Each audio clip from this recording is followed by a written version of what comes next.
Hello there, my hungry friends. Last weekend, I was invited to a lovely garden party where I prepared this delicious roast. Everyone was absolutely thrilled, and rightly so. I mean, who wouldn't be? The cooking time is a bit long, so make sure to start early.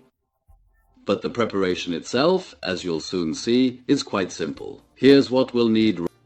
Rice wine. I like to use Mirin, which is more like a rice wine seasoning, but sake also works. We'll need oyster sauce, some 5-spice powder, star anise, brown sugar, a red chili pepper, several garlic cloves, some shallots, and a small piece of fresh ginger. The main star is the meat, a juicy pork neck. It becomes tender when roasted, and with the right seasoning, turns into a delicious centerpiece. We'll begin with the prep work. Slice the ginger into thin pieces. Peel it first, unless you're using organic ginger like me. In that case, you can skip that step. Peel the garlic cloves carefully, then slice them very thinly.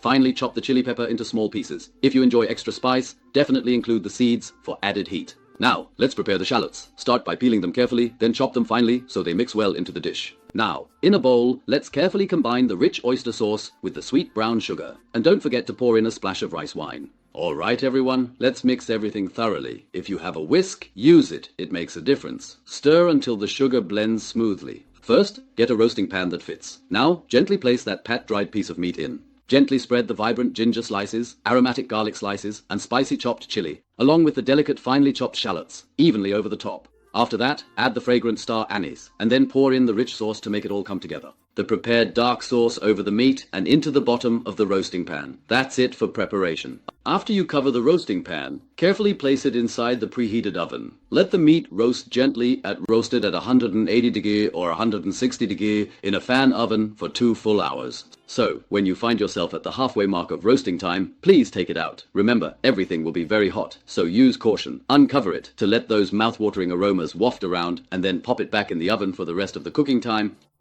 When the time is up, remove the lid from the roasting pan. Be sure to wear gloves, of course. Now, let's raise the temperature by about 15 degrees Celsius for the next step. And while you roast the meat uncovered for about 20 more minutes, take a moment to truly appreciate how it looks. Just look at it bubbling so beautifully. The aroma it gives off is incredibly rich and utterly irresistible. When you slice into it, you'll find it's perfectly cooked, tender, and melts in your mouth. It tastes exotic, incredibly delicious, and incredibly overwhelming. It's a feast that makes you want to savor every bite. I highly recommend it to all of you. Feel free to experiment. You can serve it with some scrumptious rice or even indulge in it with a piece of bread. Have an amazing time cooking this delicious dish. Relish each moment spent preparing and enjoying every flavorful bite with your loved ones. Until we meet again, happy cooking and take care of yourselves. Bye-bye.